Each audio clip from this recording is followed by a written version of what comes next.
This is definitely butterscotch, and we just got done with Tim Robbins, but I'm going to show you the flipping of the page. Flipping the page, and this is the last page. So, when we get to Bruce Willis, that will be the final video.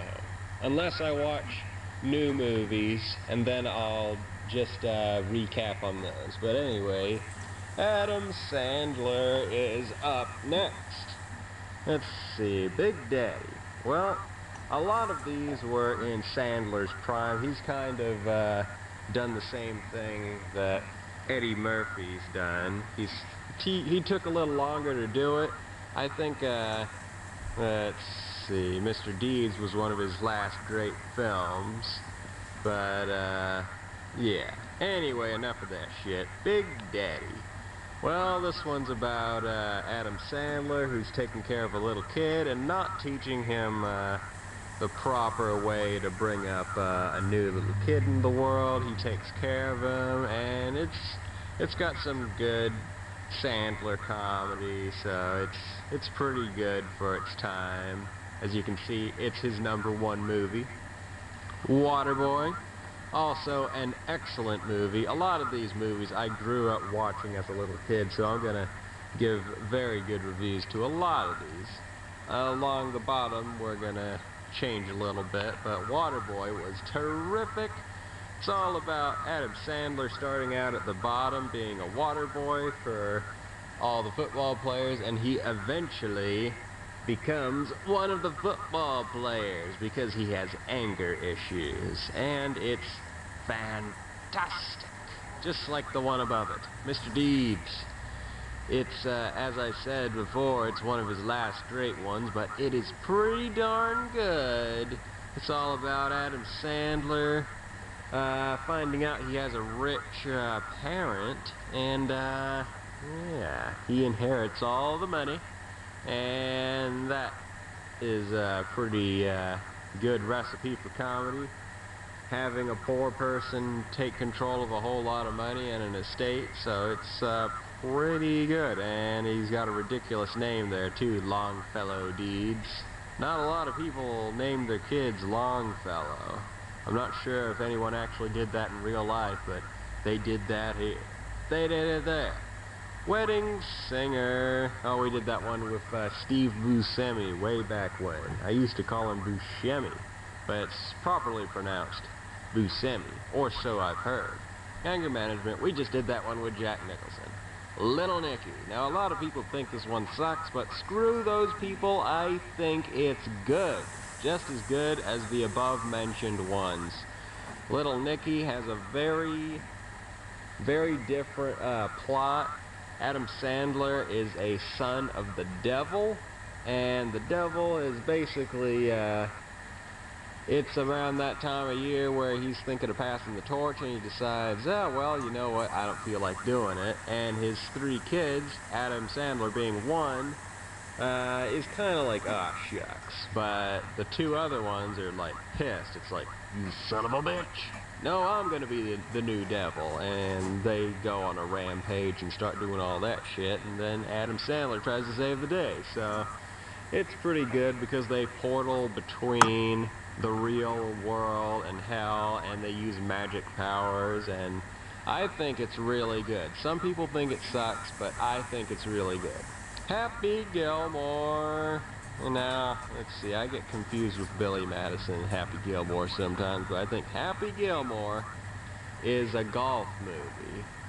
All about Happy Gilmore, of course, played by Adam Sandler, being a golfer and using his anger, big surprise, to become a great golfer and such. And it's got a lot of terrific scenes in there. It's great. All I have to say is a lot of these movies are great. Billy Madison. Well, Adam Sandler's playing a rich kid who has basically done nothing his whole life, and his parents want him to do something, so they basically get him to go to school from the very beginning. Kindergarten, to be exact. And, yep, Recipe for Success, Billy Madison, is pretty funny. Lot of good jokes in there. Is good. Now, Bulletproof. Now, this one strays a little bit from the pack, as does Coneheads, because they're not terrific like all the other 8 above-mentioned films up here. Bulletproof, he's got Damon Wayans as, let's see, the partner of Adam Sandler. Not a gay partner, a cop partner, and it's just one of those buddy cop movies. It's not really that terrific. It's got a wrestler in it, but that's about it. It's predictable, and it's not really that great, so you can probably skip out on this one. I'd actually already watched most of these films, except for Coneheads and Bulletproof, and I didn't really miss out on much. Coneheads, I mean, Adam Sandler has a cameo role in here. He's in there for like less than 5 minutes, so don't watch it for Adam Sandler. Watch it for like Dan Aykroyd or somebody.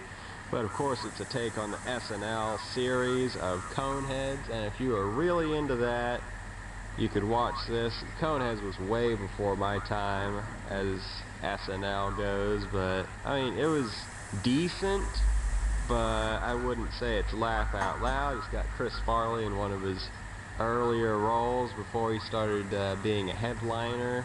So I mean, it's a decent film, but by all means not the best. Adam Sandler. Well, I grew up watching this guy, and I thought he was pretty great, but he's taken a bit of a fall from grace.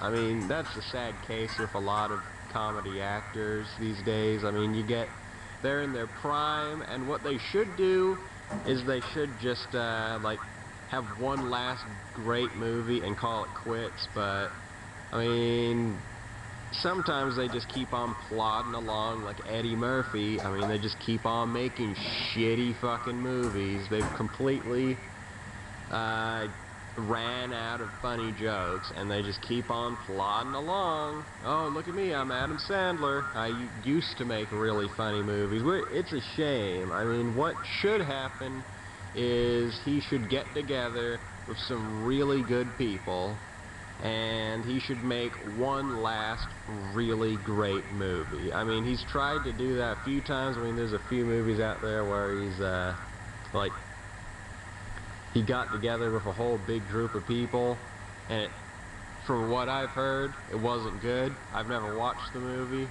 I think it's called Grown Ups and Grown Ups 2. I've never watched it before, but I've heard it's awful, so I'm probably not gonna watch it.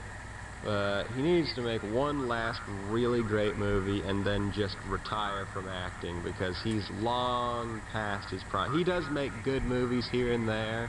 I will give him that. Some of his movies are good, but most of them are bad. So I think he needs to wrap up his career. And same thing, I think it might be too late for Eddie Murphy, because he's just not funny at all in anything ever. So I think he just needs to, like, say, I'm done and stuff. But anyway, Arnold Schwarzenegger, Terminator 2 Judgment Day. I think we'll only be able to review this one because then we're going to run out of time. Terminator 2 Judgment Day was an excellent movie, and I feel it was the best in the series. I've only watched the first 3. I've not watched the 4th one that doesn't even have Arnold in it, which kind of defeats the purpose, but oh well. Terminator 2 Judgment Day was excellent. Patrick, whatever his name, we're running out of time. We'll have to get back on this one later. See you later.